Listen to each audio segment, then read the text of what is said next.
Student तो हम हाजिर हैं आपके लिए पार्ट 2 बेसिक केमिस्ट्री लेकर, जो आज कंप्लीट होगा। और इसे कंप्लीट करने के बाद हम क्लास 10 केमिस्ट्री का फर्स्ट चैप्टर पढ़ेंगे और सबसे पहले बैलेंसिंग देखेंगे, जो कि बहुत सारे मेथड हैं बैलेंस करने का। और मैं आपको बताऊंगा एक बहुत इम्पोर्टेंट मेथड जिससे आप किसी भी हार्ड से हार्ड इक्वेशन को बैलेंस कर सकते हैं। तो पहले इसको कंप्लीट करते हैं हम। तो सबसे पहले देखते हैं मॉलिक्यूल्स क्या होता है। बहुत बच्चे जो है 11 में चले जाते हैं, 12 में चले जाते हैं, ग्रेजुएशन कर लेते हैं, उनको पता ही नहीं होता कि मॉलिक्यूल्स क्या होता है, एलिमेंट्स क्या होता है, कंपाउंड क्या होता है, दोनों तीनों में डिफरेंस क्या है। अभी भी बहुत बच्चों को नहीं पता होगा। तो हम समझते हैं तीनों में डिफरेंस, मॉलिक्यूल्स, एलिमेंट, कंपाउंड। तो क्या होता है इन तीनों में डिफरेंस। तो नोट्स में मैंने इनका डिफिनेशन लिख रखा है, आप नोट्स बना लें इसका।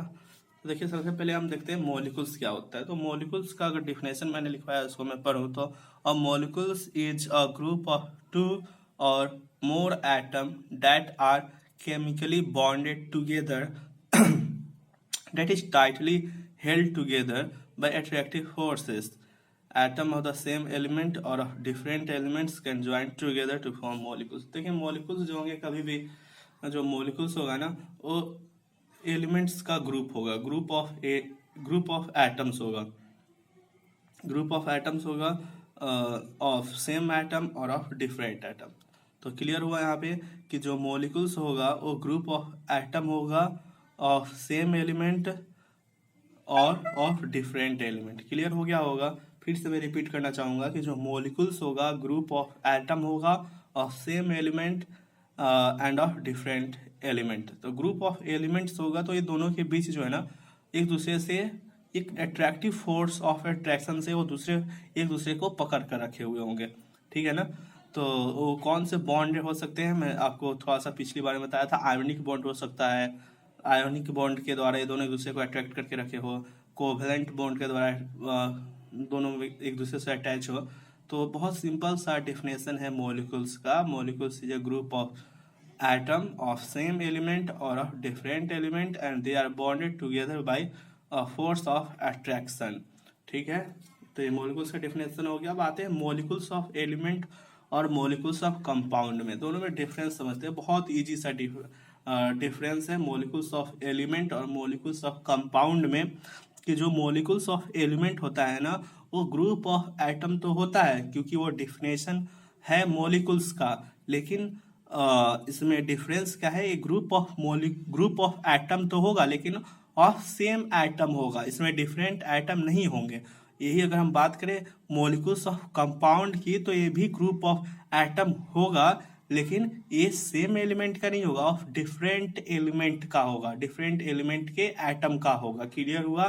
तो दोबारा रिपीट कर देता हूँ कि जो मॉलिक्यूल्स ऑफ एलिमेंट होगा वो ग्रुप ऑफ एटम होगा। एटम किसका होगा, एलिमेंट का होगा, लेकिन of same element. But in case of compound it is also a group of atom but of different atom of element, not of same atom of element, ना कि एक ही atom के एलिमेंट से बना होगा। तो ये डिफरेंस क्लियर हो गया। अगर मैं इसको एग्जांपल से आपको बहुत अच्छे से समझाऊं तो देखिएगा यहाँ पे आप देखिएगा कि अगर मैं बात करूं O2, ये तो ऑक्सीजन आप जानते ही होंगे O2, फिर आपका हो गया O3। अगर मैं बात करूं S8P4, तो ये अगर मैं बात करूं H2SO4, अगर मैं बात करूं HCl, अगर मैं कहूं आपसे और बताइए H2O, CO2, तो ये सारे के जितने भी आपको दिखाई दे रहे हैं सब मॉलिक्यूल्स हैं, क्योंकि ये मॉलिक्यूल्स के डिफिनेशन को क्या कर रहे हैं, सेटिस्फाई कर रहे हैं। इट इज ये सारे के सारे ग्रुप ऑफ एटम हैं ऑफ सेम एटम और ऑफ डिफरेंट एलिमेंट। तो ये सारे के सारे मॉलिक्यूल्स तो हैं, लेकिन मॉलिक्यूल्स ऑफ एलिमेंट कौन सा है और मॉलिक्यूल्स ऑफ कंपाउंड कौन सा है उसको हम समझेंगे।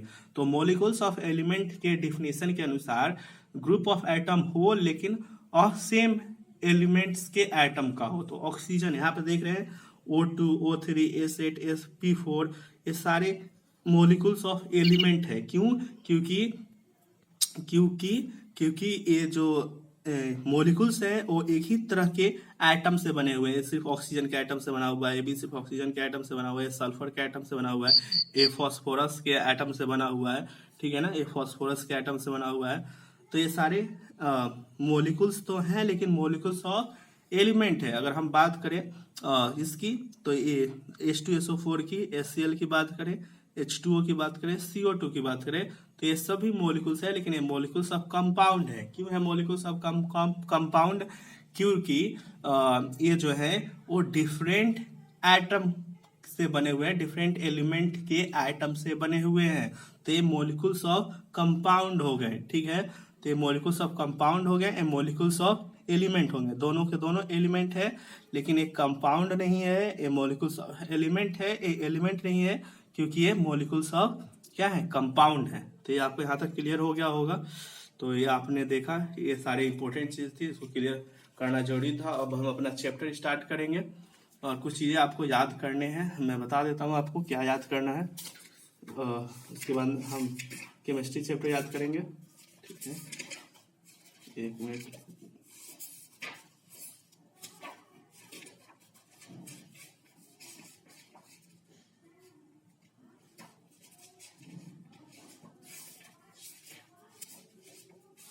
चलिए ठीक है, अब अगले पार्ट्स में हम मिलेंगे। बैलेंसिंग ऑफ एलिमेंट, एक मिनट देख लीजिए, ये आपको याद करने हैं। ठीक है, तो इसको आप अपने कॉपी में लिख लीजिएगा। एक दो और छूटे होंगे तो मैं आपको अगले क्लास में, अगले पार्ट में दिखा दूंगा, लिखवा दूंगा। ठीक है, तो इसको आपको याद करना है, ये बहुत इंपॉर्टेंट है। इसके बाद ही आपका चैप्टर स्टार्ट होगा, तो इसको आप देख लीजिएगा अच्छे से। और अगले क्लास में हम स्टार्ट करेंगे केमिस्ट्री का फर्स्ट चैप्टर। ठीक है, थैंक यू।